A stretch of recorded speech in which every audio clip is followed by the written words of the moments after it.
جنید بغدادی رحمۃ اللہ علیہ کے زمانے میں ایک بہت مشہور ڈاکو تھا۔ وہ ڈاکہ زنی سے باز نہیں آتا تھا، یہاں تک کہ کئی مرتبہ پکڑا گیا۔ قاضی اسے ہر بار پکڑے جانے پر کبھی 100، کبھی 200، کبھی 300 دروں کی سزا دیتا۔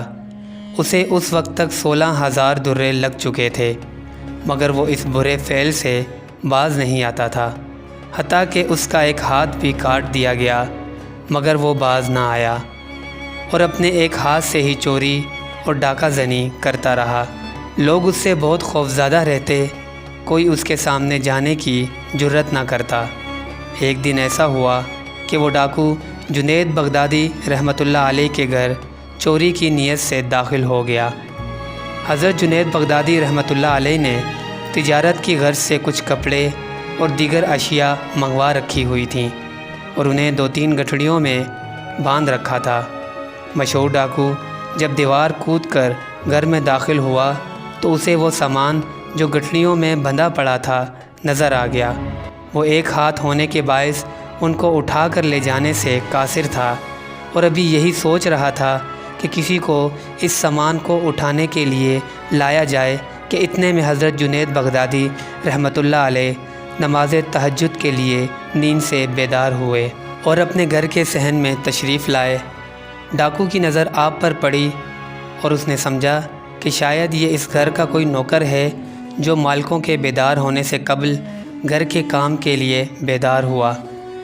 اس نے حضرت جنید بغدادی رحمۃ اللہ علیہ کو نہایت سخت لہجے میں اپنے پاس بلایا اور کہا، یہ گٹھڑی اٹھا کر میرے سر پر رکھو۔ حضرت جنید بغدادی رحمۃ اللہ علیہ اس کی جانب بڑھے اور گٹھڑی اٹھا کر اس کے سر پر رکھ دی۔ اس نے جب دیکھا کہ گھر کا ایک نوکر اس کے رعب میں آ چکا ہے اور اس کے احکامات کی تکمیل کر رہا ہے تو اس نے بجائے اپنے سر پر گٹھڑیاں اٹھانے کے حضرت جنید بغدادی رحمۃ اللہ علیہ کے سر پر گٹھڑی اٹھانے کا ارادہ کیا اور انہیں اسی سخت لہجے میں حکم دیا کہ میرے سر پر یہ گٹھڑی نہ رکھو بلکہ اپنے سر پر رکھو۔ حضرت جنید بغدادی رحمۃ اللہ علیہ مادہ ہو گئے۔ اس نے اپنے ایک ہاتھ سے گٹھڑی آپ رحمۃ اللہ علیہ کے سر پر رکھنے میں مدد کی۔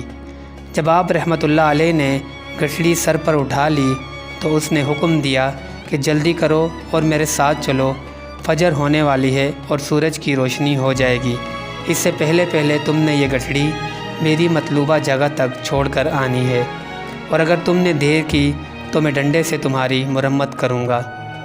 حضرت جنید بغدادی رحمۃ اللہ علیہ اپنا مال اپنے سر پر رکھ کر اس کے گھر کی جانب چل پڑے۔ حضرت جنید بغدادی رحمۃ اللہ علیہ راستے میں تھک گئے، وزن زیادہ ہونے کے باعث آپ کا سانس بھی پھول چکا تھا۔ آپ کی رفتار آہستہ ہو جاتی، جس پر وہ بدنام زمانہ ڈاکو آپ کو ڈنڈے سے مارنے لگ جاتا۔ یہاں تک حضرت جنید بغدادی رحمۃ اللہ علیہ وہ گٹھڑی سر پر اٹھائے اس کے گھر تک پہنچا دیتے ہیں اور گھر واپس آ جاتے ہیں۔ بدنام زمانہ ڈاکو نے ایک دن گزارا، وہ رات کو نہایت اطمینان سے سویا اور اگلی صبح اٹھا۔ اسے خیال آیا، جس گھر میں میں نے گزشتہ روز چوری کی واردات کی ہے اور چوری کا سامان اسی گھر کے نوکر کے ذریعے یہاں تک لایا ہوں، کہیں وہ میرا راز فاش نہ کر دے۔ مجھے اس سے متعلق خبر رکھنی چاہیے اور چل کے دیکھنا چاہیے کہ آیا وہاں لوگ جمع ہیں یا نہیں۔ اگر تو جمع ہوئے تو یقیناً اس نوکر نے میرا راز فاش کر دیا ہوگا اور وہ تفتیش کر رہے ہوں گے۔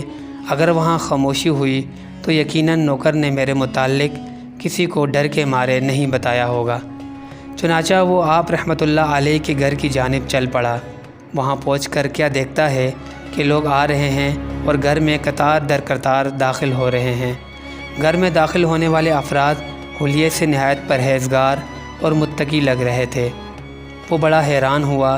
اس نے کسی سے پوچھا کہ یہ لوگ کہاں جا رہے ہیں۔ اسے بتایا گیا، کیا جانتے نہیں یہ گھر ایک بڑے شیخ اور پیر کامل کا ہے۔ اس نے پوچھا، کیا میں ان کو دیکھ سکتا ہوں؟ بتایا گیا کہ ہاں دیکھ سکتے ہو۔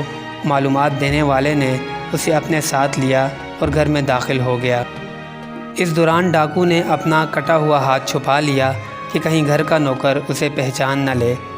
گھر میں داخل ہو کر اس نے دیکھا وہی نوکر جس سے اس نے گٹھڑی اٹھوائی اور گھر تک مارتا ہوا لے گیا تھا، وہ مسند ارشاد پر تشریف فرما ہے۔ معلوم کرنے پر پتہ چلا کہ یہ حضرت جنید بغدادی رحمۃ اللہ علیہ ہیں جو ولی کامل ہیں۔ اس کے دل کی دنیا بدل گئی، آپ کی مجلس میں گناہوں سے توبہ کی اور آپ سے بیعت ہوا۔ پھر ایسا ہوا کہ حضرت جنید بغدادی رحمۃ اللہ علیہ نے بدنام زمانہ ڈاکو کو اپنی خلافت عطا فرمائی۔ اللہ والوں کی مجلس کا اپنا ہی اثر ہے، کہاں بغداد کا مشہور چور اور ڈاکو اور کہاں جنید بغدادی رحمۃ اللہ علیہ کا خلیفہ۔ یہ اللہ والوں کی محفل کا اثر تھا کہ دل کی دنیا بدل گئی اور راہ راست اختیار کی۔